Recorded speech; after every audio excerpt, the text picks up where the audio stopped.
Donc aujourd'hui on est parti de Val Thorens, on a suivi tous les petits sentiers là. Bon, c'est à travers les pistes de ski hein, et on va aller là au col de Thorens pour aller voir le glacier de Chavières. Donc ça c'est le roc des Saints-Pères et ça c'est la pointe de Thorens, la montagne qui a donné le nom à la vallée. Voilà, on voit le col, on s'en rapproche. Regardez la trace des éboulements. Je ne peux même pas imaginer la taille de la caillasse qui a fait ce truc là. C'est des trucs comme ça. Hein. C'est vrai que dans les Alpes maintenant il commence à y avoir plus d'accidents en été qu'en hiver. Parce que le permafrost, donc la montagne qui est à l'intérieur est censée être gelée, parce qu'on voit le glacier de Val Thorens parce qu'il en reste à l'extérieur, mais la montagne est aussi gelée à l'intérieur. Et quand elle dégèle, bah, c'est comme si le mortier, la glace qui sert de mortier s'enlève, et du coup les roches elles chutent de plus en plus vite. Ce qui fait que maintenant l'été devient une période très dangereuse, donc c'est pour ça qu'il ne faut pas escalader ce genre de choses. Ne jamais sous-estimer les éboulements. Une pierre d'1 kilo à 40 km/h, ça vous fracture le bras. Le torrent de Thorens, avec sa couleur laiteuse. Ça c'est les glaciers, hein. Quand on voit que ça a cette couleur là, c'est-à-dire qu'il y a un glacier pas loin, le petit glacier de Chavières qui est là-bas. Et vous voyez en fait c'est la roche, le glacier il va la réduire en poudre comme ça. Il y a une poudre vraiment très fine, c'est plus fin que du sable parfois. Et du coup ça reste en suspension dans l'eau, et c'est ce qui lui donne cette couleur.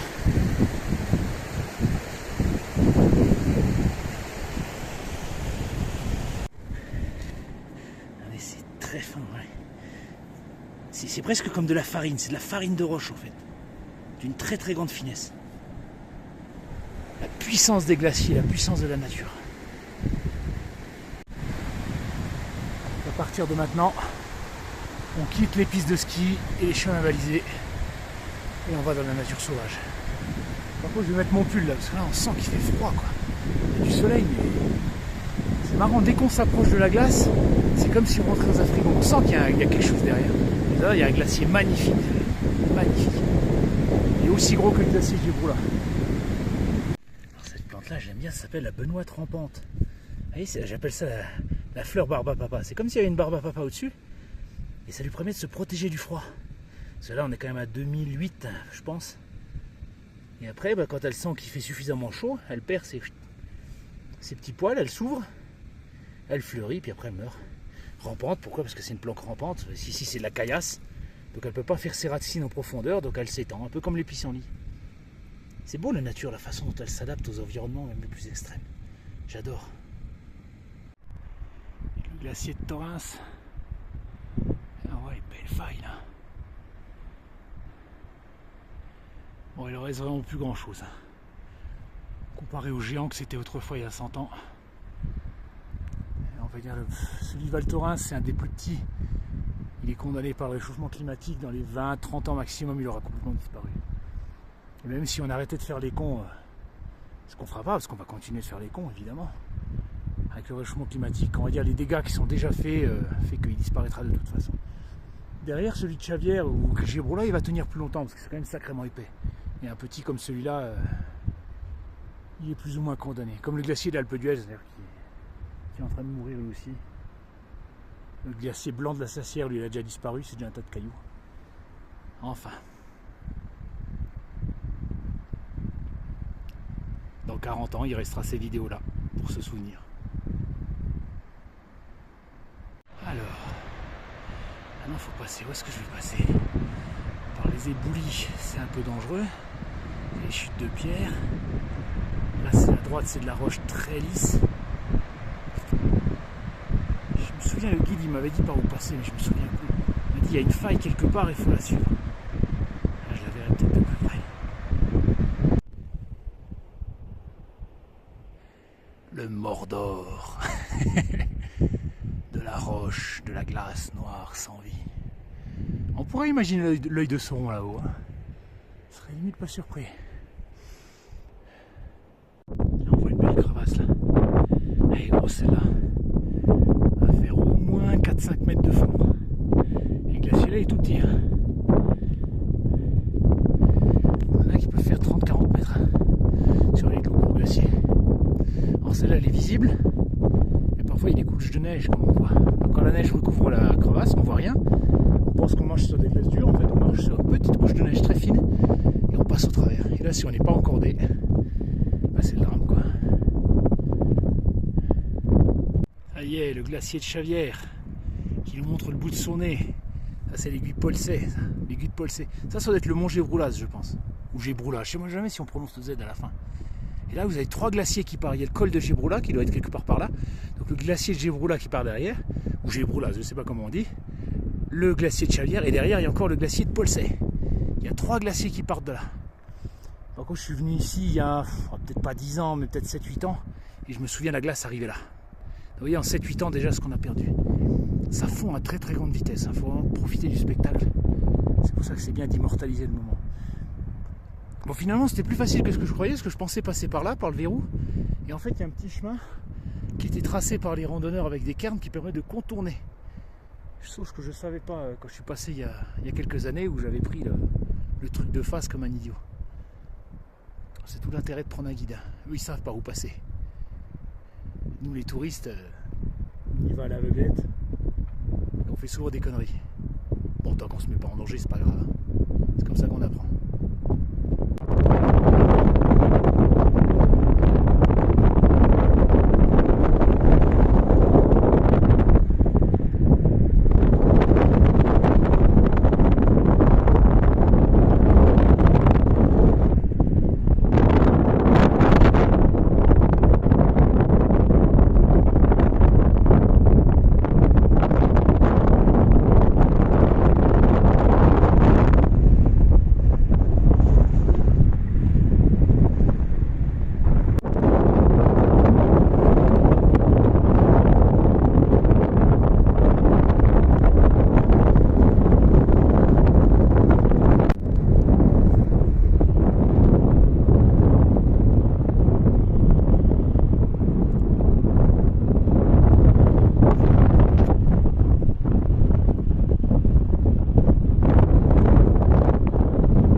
Il y a un petit peu moins de vent, là. Je me suis mis à l'abri, c'est un fou.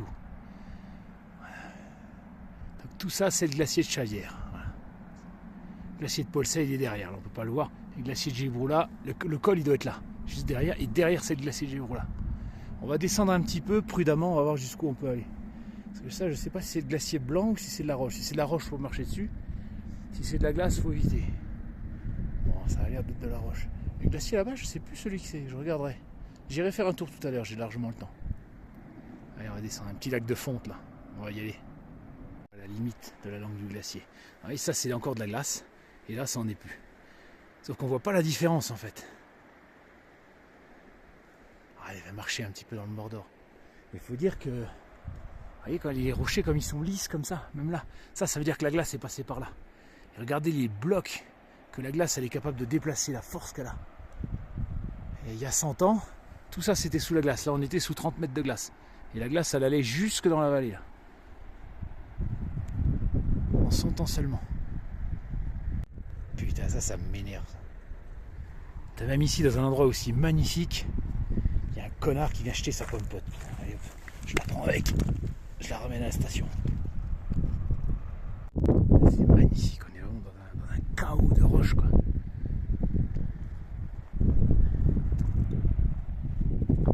Parce qu'il y a une explosion, tout a été ravagé. Tout ça c'est la force de la glace et quand la glace s'est retirée, bah, elle a laissé. Alors là-bas le glacier qu'on voit là-haut c'est le glacier du Boucher. Avec l'île du Boucher. Et en bas c'est encore le glacier de Chavières hein, qui s'étend. Ça c'est un tout petit. On voit qu'on se rapproche de la glace. Ça ruisselle de partout. Un petit lac de fonte.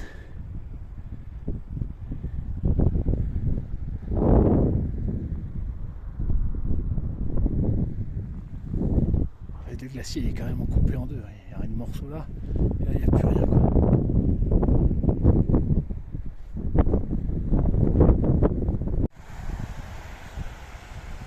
Là, plus rien, tout est à nu. Il reste une petite partie du glacier là, de Chavières qui survit. Et avant le glacier du Boucher de Chavières, ils étaient reliés ici, jusqu'en haut. Et toute la partie là, c'est plus que de la rocaille et de la poudre. Encore des tas qui sont assez récents quand même, ça.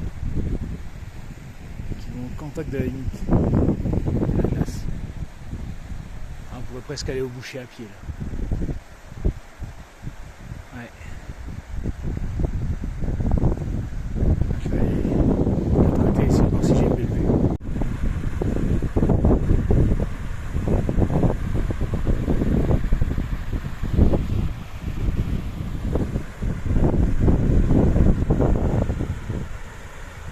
Très beau le reflet du soleil avec la poudre de roche qui se mélange.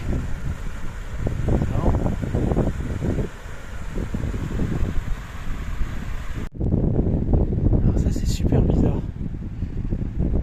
C'est comme des espèces de pyramides, comme pyramides de poudreuse. Alors je me demande quel phénomène naturel peut faire ce genre de formation.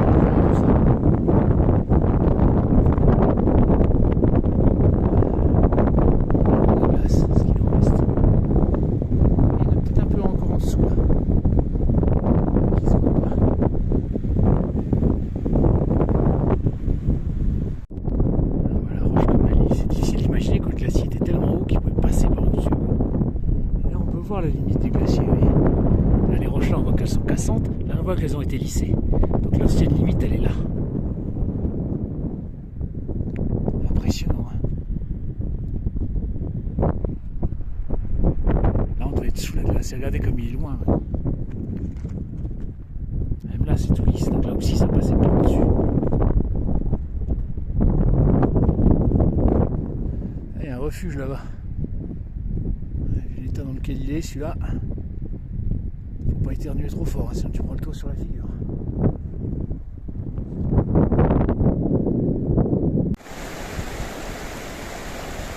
On voit l'eau qui sort de sous le glacier là, qui dévale la pente.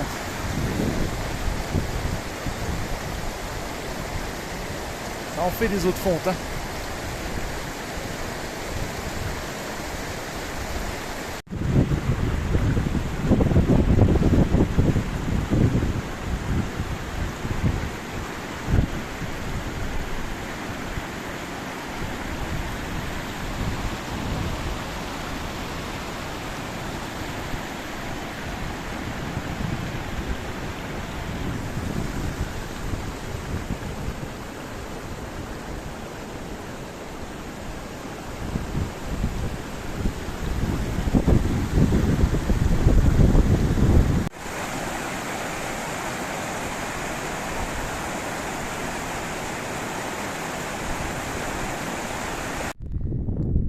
Ce que ça peut faire un pont de neige. Et là on se dit, on traverse tranquille, c'est que de la neige. Sauf qu'il y a le torrent en dessous. C'est-à-dire que là en dessous, il y a le ruisseau qui coule. Et c'est presque une rivière d'ailleurs. Donc c'est tout fondu. Et en fait, si vous marchez dessus, vous passez au travers. Alors, il y a grand chose, peut-être 1 ou 2 mètres, mais 1 ou 2 mètres c'est suffisant pour se casser le pied quand même. Il faut toujours faire attention, on ne sait jamais ce qu'il y a en dessous. On va suivre la rivière de neige. Là. On va faire le tour de la moraine et du verrou glaciaire.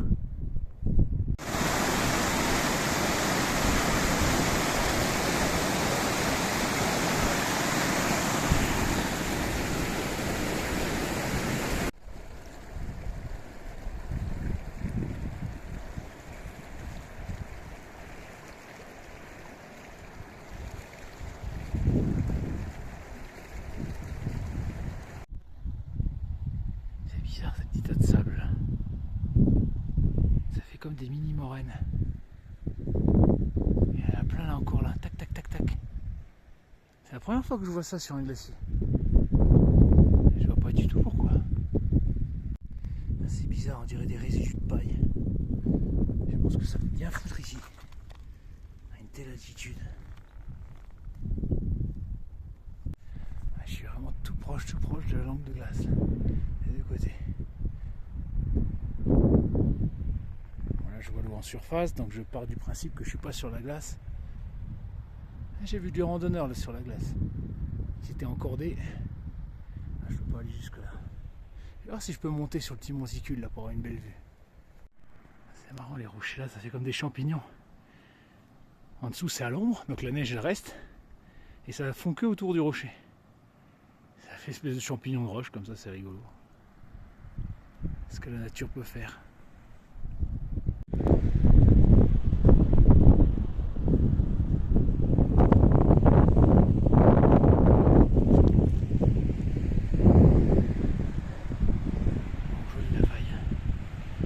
Jolie crevasse. Je suis vraiment au plein cœur du glacier. C'est de monter là, si j'y arrive. Ouais, bon, je vais pas grimper finalement. Il y a plein de rochers là qui sont limite en équilibre. J'ai pas envie de m'en prendre sur la gueule. Le bénéfice-risque n'est pas bon. Les comptes sont pas bons, Kevin.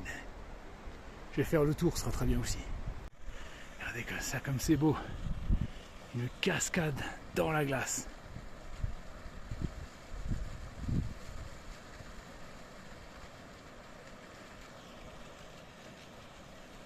Bon, je m'approcherai pas parce que tout ça c'est déjà de la glace là. J'irai pas dans la crevasse. Pas question. Peut-être avoir un point de vue ici, là ça a l'air un peu moins abrupt. Voilà, j'arrive au sommet. Il suffisait de passer par derrière. Par contre, j'irai pas tout en haut parce que la roche est lisse comme un miroir. Vous voyez compte, c'est-à-dire que la glace arrive jusque là. Regardez où on est. Regardez comment elle est basse la glace. 50 mètres de glace en plus. Très impressionnant. Ouais, je peux pas être plus près là. Je vais descendre, j'allais sur le promontoire pour m'approcher de la glace. Cascade de glace.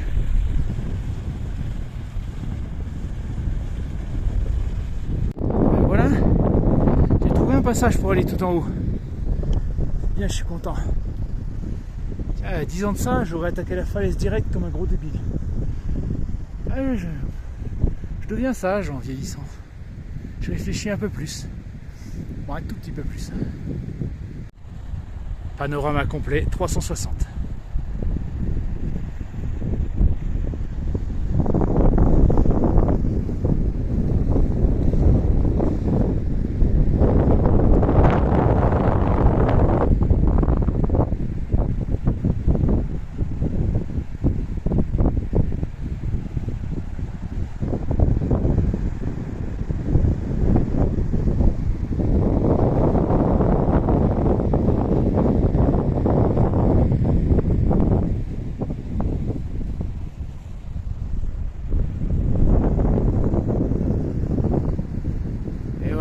Glacier de Chavières. Et ben voilà, c'est fini pour le glacier de Chavières. On a vu tout ce que je pouvais voir. Après on aurait pu descendre un peu plus loin dans la vallée, mais après jusqu'au glacier de Boucher. Ce sera déjà pas mal pour aujourd'hui. Maintenant si je veux explorer plus, il faut que je me paye un guide et que j'aille avec les crampons sur la glace. Ce sera l'étape suivante. Bon, il me reste du temps, je vais peut-être aller jusqu'au glacier de Val Thorens, je vais essayer de m'en approcher un peu. Même s'il est beaucoup plus petit et moins impressionnant. On en profite tant qu'il existe encore. Allez, c'est parti. Allez, cette dorsale là, cette dorsale rocheuse, elle se forme quand deux glaciers se réunissent. Vous avez une partie du glacier qui descend là, une autre, autrefois à l'époque où le glacier était beaucoup plus grand, qui arrivait de là, et les deux se tapent.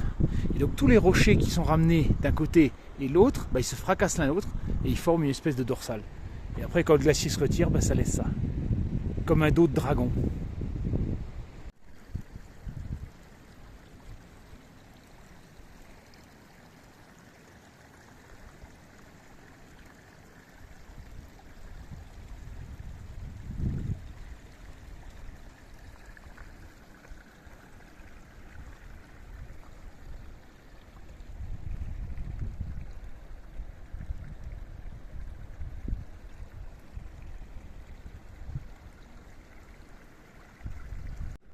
J'ai l'impression que c'est de l'obsidienne ça. Ça brille, ça coupe. C'est comme du verre. On en voit un peu partout.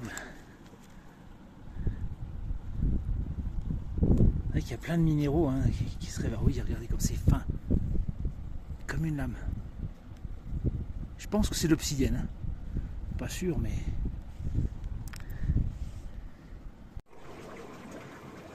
Et on entend le ruisseau en dessous.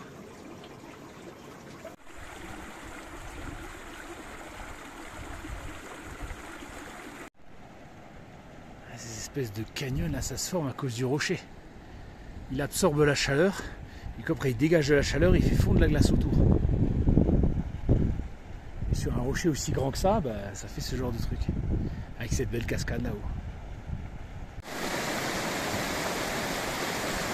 Alors l'eau passe sous les cavernes de glace.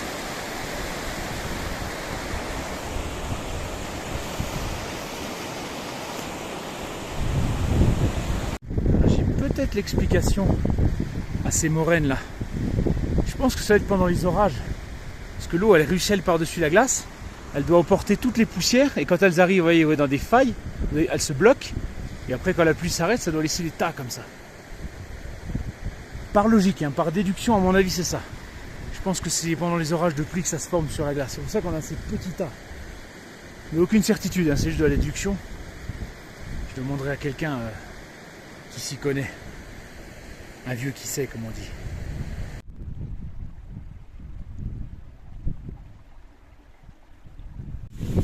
Là, on voit pas bien avec le contre-jour, mais ça fait comme un petit trou, comme ça on voit que ça perce.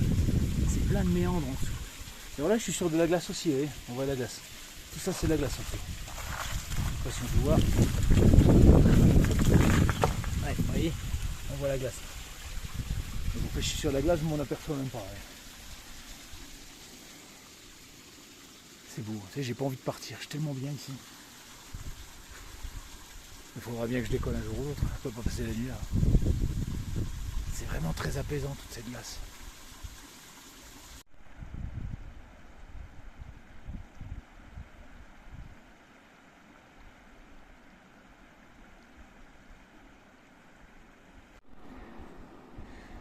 L'eau, vous entendez l'eau? Il y a un petit torrent en dessous. Pourtant on ne croirait pas. On croirait que c'est des petites roches en passant dessous, mais non.